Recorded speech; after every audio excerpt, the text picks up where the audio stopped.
ऐसे बनते हैं आर.एस. टॉपर पुस्तक के 8वें अध्याय का अगला भाग। पेपर में साफ सुथरी राइटिंग से परीक्षक पर अच्छा प्रभाव पड़ता है। राइटिंग में सुधार लाएं। वर्ड्स को नए स्टाइल में लिखने का जुनून लिखावट में काफी सुधार लाता है। पढ़ते समय याद रखने के लिए अपने साथ कागज और पेंसिल रखें और छोटे छोटे टिप्स लिखकर चीजों को याद करते रहें। हर टॉपिक के लिए टाइम लिमिट तय करें कि उसे कितनी देर तक पढ़ना है। किसी चैप्टर को पूरा याद किया जाए यह जरूरी नहीं है। उसके महत्वपूर्ण प्रश्नों को चुनकर उनकी ज्यादा अच्छी तैयारी करें। पढ़ाई के जिस हिस्से को ज्यादा तैयारी की जरूरत हो उसे रोज लिख बोल कर दोहराते रहें। पढ़ते वक्त 30 से 60 मिनट के बाद 3-4 मिनट का ब्रेक लेते रहना चाहिए। इससे थकावट महसूस नहीं होती। नींद पूरी करके पढ़ाई करना सबसे बढ़िया मेमोरी टॉनिक है। कम नींद से क्षमता में कमी होती है। किस विषय को प्राथमिकता देनी है, किस विषय में कमजोर है और किस पर ज्यादा ध्यान देने की जरूरत है, यह तय कर लें। दोस्तों से मिलना, फोन करना अपने स्टडी शेड्यूल से अलग रखें। दोस्तों को बता दें कि किस समय स्टडी करके हटेंगे ताकि वे उसी समय कांटेक्ट करें। अगर कुछ समझ में नहीं आ रहा हो तो उसे बेझिझक पूछें। बेशक वह कोचिंग क्लास हो या स्कूल, अपनी समस्या को हल करें। समूह में एक दूसरे की समस्याओं को हल करें, दूसरों की परेशानियों को हल करें। ग्रुप में बैठकर सीखने की आदत डालें। कई बार आत्मविश्वास की कमी के कारण स्टूडेंट डिप्रेशन के शिकार हो जाते हैं। इससे स्टडी प्रभावित होती है, इसलिए आत्मविश्वास से काम लेना चाहिए। कई विद्यार्थियों को तनाव के कारण परीक्षा फोबिया भी हो जाता है, इसलिए तनाव कम रखने के लिए रिलैक्सेशन तकनीक का प्रयोग करना चाहिए। परीक्षा फोबिया का इलाज अपनत्व व मार्गदर्शन है। ऐसे में पेरेंट्स स्टूडेंट्स को सराहें और समझदारी से काम लें। कई विद्यार्थी अपनी याददाश्त आदि बढ़ाने के लिए दवाएं लेना शुरू कर देते हैं, लेकिन ये घातक भी हो सकती हैं। कुछ दवाइयों में अल्कोहल मिला होता है, जिससे दिमाग को राहत तो मिलती है, लेकिन व्यक्ति उन पर निर्भर हो जाते हैं और किडनी में फेफड़ों की कई समस्याएं घेर लेती हैं। परीक्षा के दिनों में उत्सव व अन्य मनोरंजक कार्यक्रमों से बचें। इससे स्टूडेंट का ध्यान बढ़ जाता है। परीक्षा के दिनों में टेलीविजन और रेडियो का प्रयोग कम कर देना चाहिए। स्टडी रूम के पास शोरगुल नहीं होना चाहिए, न ही क्लासरूम में कोई बार बार आता जाता हो। परीक्षा करीब आने पर बाकी गतिविधियां बंद करना मुश्किल होता है, लेकिन इसमें कटौती करके बचे समय का उपयोग पढ़ाई के लिए किया जा सकता है। कुर्सी पर बैठकर पढ़ाई करें। कमरे में पर्याप्त हवा और रोशनी का प्रबंध होना चाहिए। स्टडी के समय बाकी सदस्यों को चाहिए कि वे बीच बीच में जाकर जरूरत पूछते रहें और उनकी मेहनत को सराहें। लक्ष्य हमेशा ऊंचा रखें। 100% नंबर की 4 रखने वाले 80-90% का स्कोर खड़ा कर पाते हैं। अक्सर स्टूडेंट कई चैप्टर्स को कठिन मानकर छोड़ने की गलती करते हैं। सकारात्मक सोच अपनाकर अपनी कमजोरियां दूर करें। कमियों को पहचान कर दूर किया जाए तो परीक्षा की काफी तैयारी हो जाती है। परीक्षा के दिनों में स्टूडेंट को घरेलू चिंताओं और अन्य जिम्मेदारियों से दूर रहना चाहिए। पाठ्यक्रम को लेकर कोई दिक्कत ना आए, इसके लिए अपने दोस्तों के साथ निरंतर संपर्क में रहें। टॉपिक के पढ़ने के बाद थोड़ा रुकें और कुछ भी पढ़ा है उसे अपने शब्दों में लिखें। किसी चीज को याद करने का यह सबसे अच्छा तरीका है उसे बार बार दोहराना। परीक्षा में आधा घंटा पहले सेंटर पर पहुंच जाना चाहिए ताकि अपनी सीट ढूंढने में कोई परेशानी ना हो। परीक्षा से 10-15 मिनट पहले सीट पर बैठकर महत्वपूर्ण बिंदुओं, शॉर्टकट्स को मन में रिवाइज करने की कोशिश करें। अच्छी तरह सोच समझकर पढ़ाई के लिए टाइम टेबल बनाना जरूरी है। उससे भी जरूरी है उसे ईमानदारी से फॉलो करना। सिर्फ परीक्षा के दिनों में ही नहीं बल्कि बाकी दिनों में भी सुबह जल्दी उठकर पढ़ाई करने की आदत डालनी चाहिए। सुबह माइंड फ्रेश होने से जल्दी याद होता है। सुबह किसी खास विषय को 2-3 घंटे देने चाहिए। कई स्टूडेंट को देर रात तक जाकर स्टडी करने की आदत होती है, लेकिन एक्सपर्ट्स के अनुसार रात को मेमोरी सेल्स इतना जल्दी नहीं पकड़ पाते जितना दिन में। देर रात को की गई 8 घंटे की पढ़ाई दिन के 3 घंटे की स्टडी के बराबर होती है। कभी कभी अपने घर के सदस्यों, दादा दादी, माता पिता या भाई बहनों के साथ बैठकर बातचीत करें व खुश रहें। योजनाबद्ध अध्ययन। उद्देश्य निर्धारण के पश्चात अभ्यर्थी को प्रतियोगी परीक्षा के तीनों चरणों को ध्यान में रखते हुए प्रभावी अध्ययन की योजना बनाना परम आवश्यक है। प्रारंभिक परीक्षा, मुख्य परीक्षा एवं मौखिक परीक्षा साक्षात्कार के लिए भिन्न भिन्न रणनीति काम करती है। तीनों परीक्षाओं का उद्देश्य भी अलग अलग है। इन परीक्षाओं की प्लानिंग लॉन्ग टर्म की बनानी होती है। इनमें से कोई सी भी परीक्षा के लिए एक लघु अवधि की योजना कारगर साबित नहीं होती। इन तीनों परीक्षाओं को अलग अलग देखने के बजाय समग्र दृष्टि से एक साथ तैयारी की जानी चाहिए।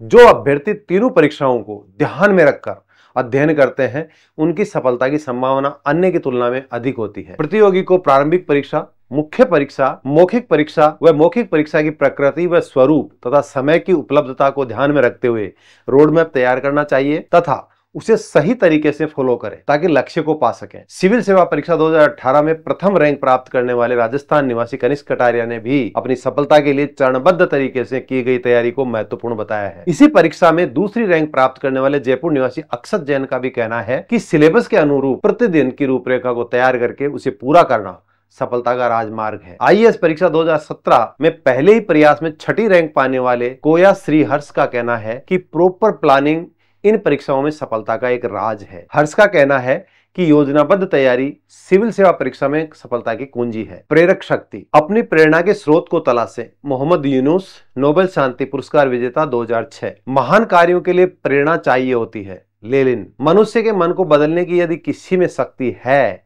तो वे हैं पुस्तकें। थोरो, विचारों के युद्ध में पुस्तकें ही अस्त्र हैं। बर्नार्ड शो, नोबेल पुरस्कार विजेता। मैं नर्क में भी अच्छी पुस्तकों का स्वागत करूंगा क्योंकि इनमें वह शक्ति है कि जहां पुस्तकें होंगी वहीं स्वर्ग बन जाएगा। बाल गंगाधर तिलक। वर्ष 2010 के भौतिकी के नोबेल पुरस्कार विजेता आंड्रेव गेम व कोस्टंटिन नोवोशलोव एवं 2010 के रसायन शास्त्र के नोबेल पुरस्कार विजेता ईच निगिशी का मानना है कि सफलता के लिए प्रेरक बल का होना आवश्यक है। यह प्रेरणा पुंज ही होता है जो कार्य को लंबे समय तक करने के लिए प्रेरित करता है। मेरे द्वारा एससीएम रिपा ओटीएस जयपुर में लोक सेवकों पर किए गए अध्ययन में यह तथ्य सामने आया कि इन परीक्षाओं में चयन के लिए स्व प्रेरणा की अहम भूमिका होती है। जो अभ्यर्थी ज्यादा समय तक अपने आप को सतत प्रेरित रखने में सक्षम होते हैं उनकी सफलता की संभावना ज्यादा रहती है। प्रेरक व्यक्तियों, वस्तुओं व पुस्तकों को अपनी जीवनचर्या में ज्यादा से ज्यादा शामिल करें। मेरा अनुभव बताता है कि पुस्तकें प्रेरणा प्रदान करने वाला एक ब्रह्मास्त्र है। पुस्तकों के माध्यम से आप उन सफल इतिहास पुरुषों की रणनीति को भी जान सकते हैं जो आज दुनिया में नहीं है या आप उनसे मिल नहीं सकते हैं। ऐसे सफल व्यक्तियों पर लिखी पुस्तकों से विशेष प्रेरणा मिलती है। आरएएस परीक्षा दिन पर दिन ज्यादा प्रतिस्पर्धात्मक बनती जा रही है। इसका मार्ग आनंददायी बनाना जरूरी है। दुखी होकर इस परीक्षा में सफलता पाना असंभव है। इसके पथ में चुनौतियां, सफलताएं व बाधाएं पग पग पर मिलती हैं। अतः हर उम्मीदवार को एक मजबूत व प्रेरणादायक स्रोत की जरूरत पड़ती है और ऐसे वक्त में प्रेरणादायी पुस्तकें एक अच्छे साथी के रूप में सहायक होती हैं। मनुष्य जाति ने अब तक जो भी किया है, सोचा है और हासिल किया है वह सब पुस्तकों में पन्नों में समाया है। व्यक्ति पढ़कर अपने को सफल व बड़ा बना सकता है, अपने व्यक्तित्व को और विकसित कर सकता है, जीवन को अधिक संपूर्णता, महत्व और दिलचस्पी से जी सकता है।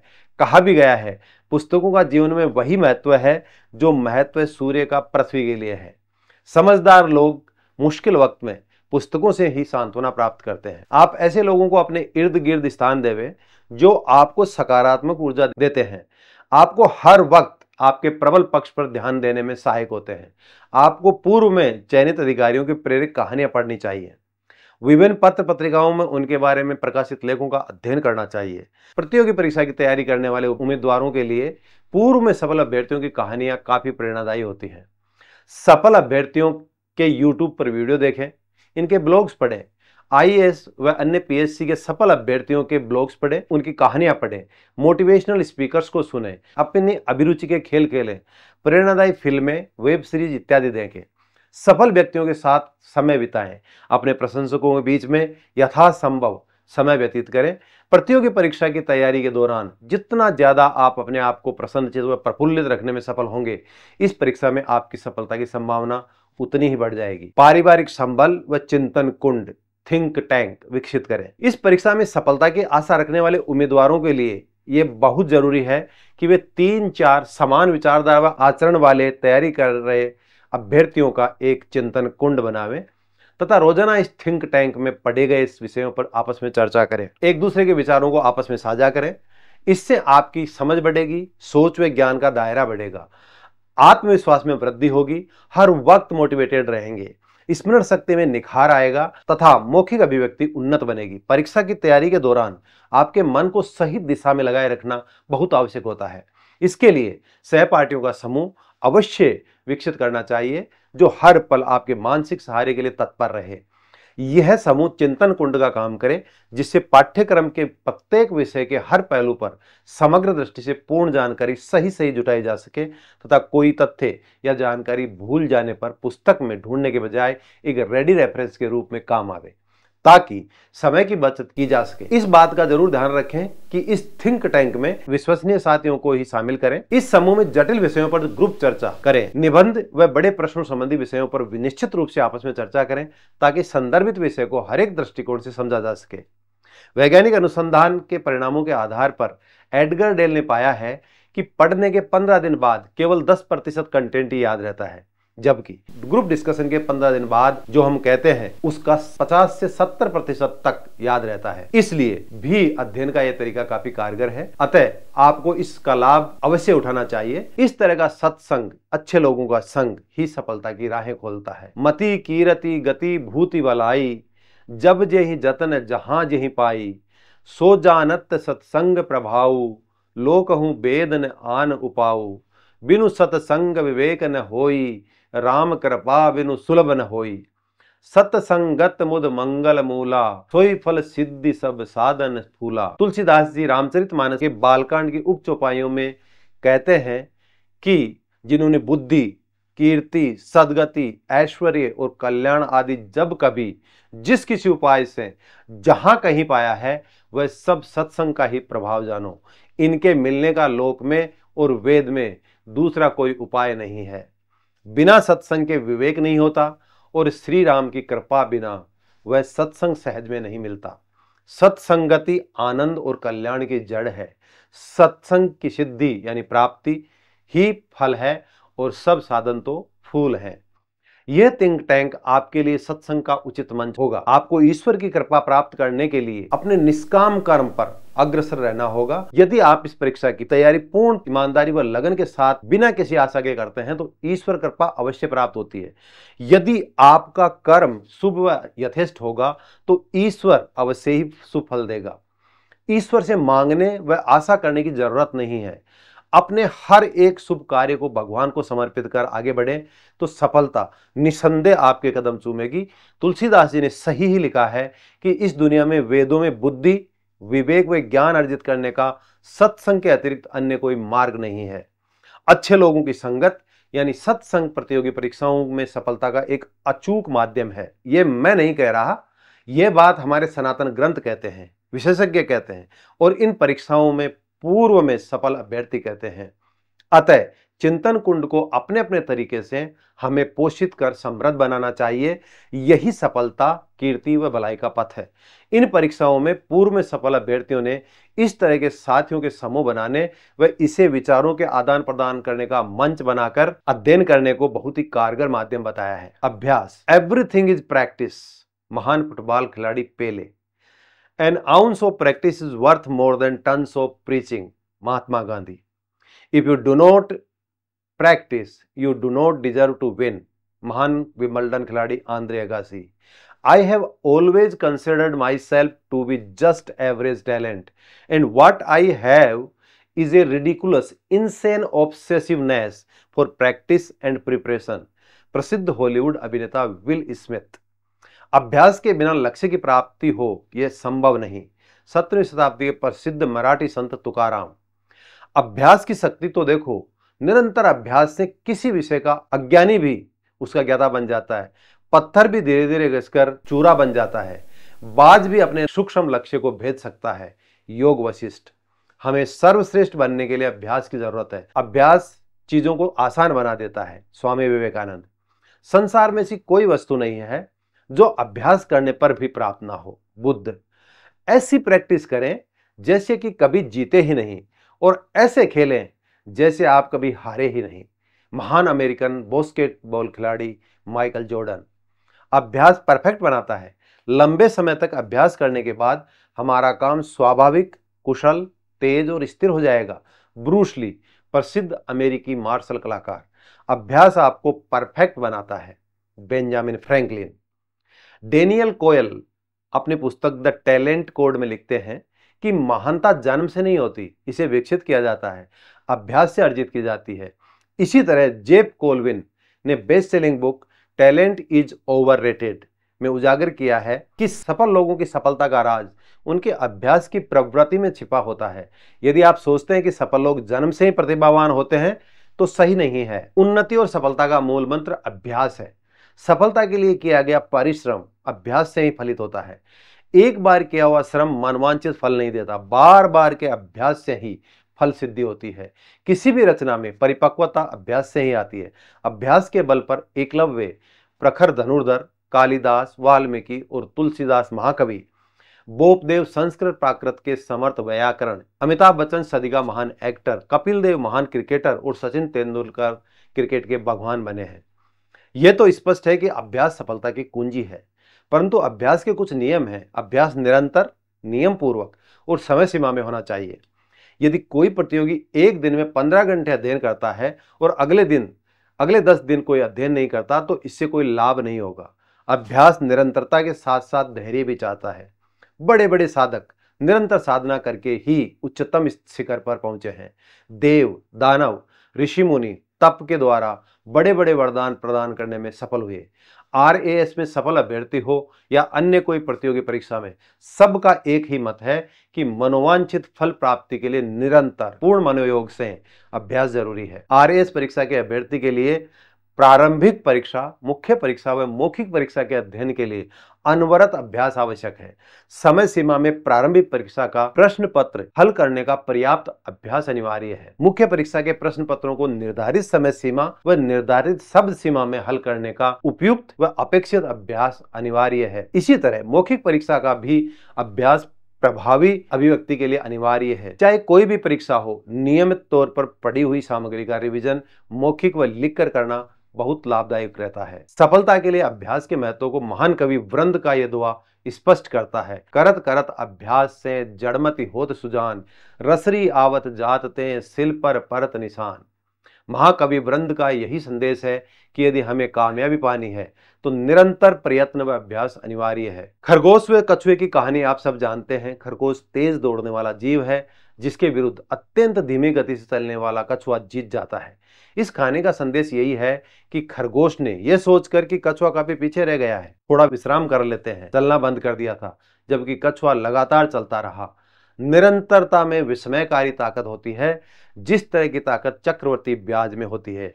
कंपाउंड ग्रोथ को आइंस्टीन जैसे महान वैज्ञानिकों ने विश्व की सबसे महान शक्तियों में से एक माना है। ऐसे प्रतियोगियों की कमी नहीं जो जोश और खरोश में आकर एक ही साल में आरएस के किले को फतेह करने का दावा कर देते हैं, जबकि उनकी इससे पहले की पृष्ठभूमि भी अनुकूल नहीं होती। प्रकृति का एक नियम है। सोच लीजिए कि 1 घंटे में 5 सेंटीमीटर वर्षा होती है, ठीक यही वर्षा 5 घंटे में होती है। इनमें से किस वर्षा का पानी धरती के अधिक अंदर तक जाएगा? आप निश्चित रूप से दूसरे विकल्प को चुनेंगे। यह लॉ ऑफ नेचर है। न तो हम प्रकृति से अलग हैं और न ही हमारा दिमाग। जब हम हमारे दिमाग में लगातार धीरे धीरे कुछ ज्ञान इंजेक्ट करते हैं तो वह हमारे भीतर अधिक गहरे तक अवचेतन मन में स्थायी रूप से समाता चला जाता है। और यह तभी संभव है जब आप निरंतरता के सिद्धांत, प्रिंसिपल ऑफ कॉन्टिन्यूटी को अपनी पढ़ाई पर लागू करते हैं। मतलब यह है कि कुछ ही दिनों में ढेर सारा पढ़ने के बजाय प्रतिदिन थोड़ा थोड़ा पढ़ने के सिद्धांत को अपनाएं। एक सप्ताह में ही 1 महीने की विटामिन की गोलियां खा लेने से उनका प्रभाव उतना कारगर नहीं होगा जैसा कि 1 महीने थोड़ी थोड़ी गोलियां रोजाना लेने पर। हमारा मस्तिष्क व मन एक प्राकृतिक मशीन है, कोई कृत्रिम मशीन नहीं जो चाहे जैसे ही इनपुट लेकर तदनुसार आउटपुट दे दे। हमारा मन मस्तिष्क पूर्णतः प्रकृति के नियमों से संचालित होता है। प्रकृति का नियम है कि जो काम धीरे धीरे लंबे समय तक अनवरत करने से फलित होता है, वही काम जल्दी जल्दी कुछ ही समय में बिना निरंतरता के करने से सफल नहीं होता। डटे रहो, लगे रहो। शिखर पर काफी जगह खाली है। शिखर पर पहुंचने के लिए आपको परिश्रम करना होगा, लगातार प्रयत्नशील रहना होगा। एन वेबस्टर ने 30 सालों तक लगातार काम किया, तब पहले अंग्रेजी शब्दकोश की रचना विश्व में हो पाई। जॉन वॉन क्राफ्ट ने 23 सालों तक लगातार काम करके अमेरिकी इतिहास लिखा। गिब्बन ने 20 सालों तक लगातार काम करके फॉल ऑफ रोमन एम्पायर पुस्तक लिखी। जेम्स वॉट ने 20 सालों तक काम करके भाप के इंजन का आविष्कार किया। जॉर्ज स्टीफेंस ने लगातार 15 सालों तक रेल इंजन को बनाने के लिए काम किया। विलियम हार्वे ने लगातार 8 सालों तक रक्त संचार का अध्ययन किया। विक्टर ह्यूगो ने अपने प्रसिद्ध उपन्यास नोत्रे देम पेरिस के पूरा होने तक कपड़े नहीं बदले। अलेक्जेंडर ड्यूमा ने रोज 18 घंटे तक लेखन का काम किया और यह क्रिया 40 सालों तक चली। महमूद गजनवी ने भारत पर 17 बार आक्रमण किया जब तक कि उसे सफलता नहीं मिल गई। टोल्स्टॉय ने वॉर एंड पीस को प्रकाशक को देने से पहले 80 बार लिखा। विवेकानंद अपने साधना काल में रोजाना सिर्फ 2 घंटे सोते थे। डॉक्टर राधाकृष्णन जब सोवियत संघ के राजदूत थे तब रोजाना 18 घंटे पढ़ते थे। इंदिरा गांधी ने 1980 के चुनाव में एक दिन में 64 भाषण दिए। उन्हें उस दिन नाश्ते का भी समय नहीं मिला। स्कॉटिश हास्य कलाकार हैरी टाउडर ने एक गाने का 10,000 बार अभ्यास किया। अब आप अपने आप से पूछिए कि क्या आप आरएस बनने की तैयारी इस तर्ज पर कर रहे हैं? यदि हां, तो विजयमाला आपके गले का वर्ण करने हेतु सदैव लालायित रहेगी, और यदि ना, तो आप असफलता को गले लगाने को तैयार रहें। दोनों ही परिणाम आपके परिश्रम पर निर्भर हैं। अब विकल्प आपके हाथ में है। यदि आप डटे रहने का संकल्प लेकर निरंतर प्रयासरत रहते हैं तो सफलता आपकी दासी बनकर आएगी, और यदि आप में संकल्प व धैर्य का अभाव है तो सफलता आंधी की तरह उड़ जाएगी। ऋग्वेद कहता है, कुछ पाना है तो आगे बढ़ो, पीछे मत हटो। आरएएस परीक्षा धैर्य, सहनशीलता, दृढ़ता व डटे रहने की क्षमता की परीक्षा है। यह परीक्षा इन गुणों की कसौटी पर भी आपको परखती है। यदि आप इन गुणों से संपन्न व समृद्ध नहीं हैं तो फिर यह प्रतियोगी परीक्षा आपके लिए नहीं है। मैं आपको एक ऐसे महान व सफल व्यक्ति के बारे में बताना चाहूंगा जिसके धैर्य, सहनशीलता व दृढ़ता के गुण आपको इन गुणों को अपने आप में बढ़ाने व स्थायी करने के लिए प्रेरित करेंगे। यह अपने समय का सफलतम व महानतम व्यक्ति था और आज भी इसके अमर वाक्य हमें सदैव प्रेरित व पोषित करते रहते हैं। यह व्यक्ति 31 साल में व्यापार में असफल हो गया था। 32वें साल में स्टेट लेजिस्लेचर का चुनाव हार गया था। 33वें साल में एक नया व्यापार शुरू किया और गाढ़ा लगकर असफल हो गया। 35वें साल में मंगेतर का निधन हो गया। 36वें साल में नर्वस ब्रेकडाउन होकर अवसाद में चला गया। 43वें साल में कांग्रेस के लिए चुनाव लड़ा और हार गया। 48वें साल में फिर कोशिश की पर हार गया। 55वें साल में सीनेट का चुनाव लड़ा और हार गया। 56वें साल में उसने फिर सीनेट के लिए चुनाव लड़ा और हार गए। 59वें साल में उसने फिर सीनेट के लिए चुनाव लड़ा पर हार गया। सन 1860 में वो आदमी जो अब्राहम लिंकन साइन करता था, अमेरिका का 16वां राष्ट्रपति अब्राहम लिंकन बना, जो एक मोची का बेटा था। इससे बड़ा और प्रभावकारी उदाहरण इतिहास में धैर्य और दृढ़ता का मिलना मुश्किल है। ऐसे ही धीर गंभीर धैर्य धारण करने वालों के लिए ही राष्ट्रकवि रामधारी सिंह दिनकर ने अपनी रचना वीर में अंकित किया है कौन विघ्न ऐसा जग में, टिक सके आदमी के मग में, खम ठोक ठेलता है जब नर, पर्वत के जाते पांव उखड़, मानव जब जोर लगाता है, पत्थर पानी बन जाता है। अब्राहम लिंकन का हौसला यही कह रहा है कि रोज रोज गिरकर भी मुकम्मल खड़ा हूं, ऐ मुश्किलों देखो मैं तुमसे कितना बड़ा हूं।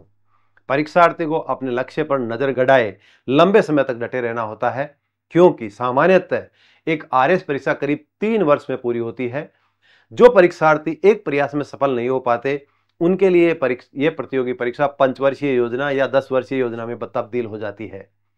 इतने लंबे समय तक डटे रहना बहुत ही कठिन कार्य है। इस लंबी और जटिल प्रक्रिया के दौरान अपने आप को प्रेरित रखना व लक्ष्य पर ध्यान केंद्रित रख पाना अत्यंत कठिन समस्या होती है। इसके लिए प्रत्येक प्रतियोगी को इसके अनुकूल बनाना, ढालना पड़ता है। जो ऐसा नहीं कर पाते इस मैराथन दौड़ से बाहर हो जाते हैं। यह कोई 100 मीटर की रेस नहीं है। वास्तव में यह प्रतियोगी परीक्षा ट्रायथलॉन प्रतियोगिता की तरह है, जिसमें 3.8 किलोमीटर की तैराकी, 180.2 किलोमीटर की साइकिल की सवारी और उसी क्रम में 42.2 किलोमीटर की दौड़ शामिल होती है। जो प्रतियोगी इस ट्रायथलॉन को 17 घंटे के भीतर पूरा कर लेता है उसे आयरन मैन के खिताब से नवाजा जाता है। यह आयरन मैन आरएस परीक्षा में आरएस में चयनित होने वाला प्रतियोगी होता है। ट्रायथलॉन प्रतियोगिता की तरह प्रतियोगी परीक्षाओं में भी आपके कई गुणों और क्षमताओं की जांच परख की जाती है। आप ये सोच रहे होंगे कि मैं इतनी बातें आरएस परीक्षा के बारे में क्यों कर रहा हूं। मैं अपने अनुभव, समझ व सैकड़ों आरएस अधिकारियों से प्राप्त फीडबैक के आधार पर यह कह सकता हूं कि आपको इस पुस्तक में लिखी हर एक बात को ध्यान से पढ़कर आत्मचिंतन करना चाहिए कि जो सामग्री इस पुस्तक में शामिल की गई है उसका क्या उद्देश्य है। गहराई से चिंतन करने पर आपको पता चल जाएगा कि इसमें इतनी तरह की बातें, तथ्य, विषय, उदाहरण, उद्धरण, आख्यान इत्यादि क्यों सम्मिलित किए गए हैं। क्यों नहीं आरएस परीक्षा से सीधी जुड़ी जानकारी ही परोसी गई। कई परीक्षार्थी तो आरपीएससी की परीक्षा की दौड़ से बाहर इसलिए हो जाते हैं क्योंकि वे अपने प्रबल आत्मविश्वास व आत्मबल को बरकरार नहीं रख पाते। इस परीक्षा की लंबी प्रक्रिया में समय बीतने के साथ इनका धैर्य व आत्मविश्वास डगमगाने लगता है और वे निराश होकर बिना युद्ध लड़े ही बाहर हो जाते हैं। ऐसे अभ्यर्थियों को मैं राजस्थानी भाषा की एक लोकोक्ति के जरिए आत्मविश्वास रूपी बल से सिंचित करना चाहूंगा। एक मारवाड़ी पति ने बिल्कुल हिम्मत हारकर अपनी पत्नी से कहा कि अब उससे कुछ भी नहीं हो सकता, वह घर की विपन्नता से टूट चुका है। तब उसकी समझदार व चतुर पत्नी ने उसे हिम्मत बंधाते हुए कहा, किरको करके कंतड़ा हिरण किसागी खाए, आक बटू के लू बके घोड़ा आगड़ जाए। हे पतिदेव, कंत, आत्मबल को मजबूत रखो। किरको यानी साहस, हिम्मत, आत्मबल। यद्यपि अपने घर में बहुत अभाव है, लेकिन यदि आप अपना आत्मबल दृढ़ रखोगे तो विषम परिस्थितियों को भी जीत लोगे। वह हिरण का उदाहरण देते हुए समझाती है कि देखो, जंगल में तेज दौड़ते उस हिरण को देखो, वह कौन सा घी खाता है। उसके खाने के लिए निम्नतम वनस्पति आग है और पीने के लिए लू यानी गर्म हवा है। इसके बावजूद हिरण अपने आत्मबल के कारण इतना तेज दौड़ता है कि उन घोड़ों से आगे निकल जाता है जिनके लिए मालिक पता नहीं कितने खाने पीने की चीज उपलब्ध रखता है। तात्पर्य यह है कि अभावों व विषम परिस्थितियों के होते हुए भी हमें निराश नहीं होना चाहिए। जैसे हिरण अत्यंत प्रतिकूल परिस्थितियों में पलता है, जबकि घोड़े को काफी अनुकूल परिस्थितियों में पाला जाता है, फिर भी हिरण दौड़ने में घोड़े को पीछे छोड़ देता है। अतः हर परीक्षार्थी को प्रत्येक परिस्थिति में हौसला बनाए रखना चाहिए।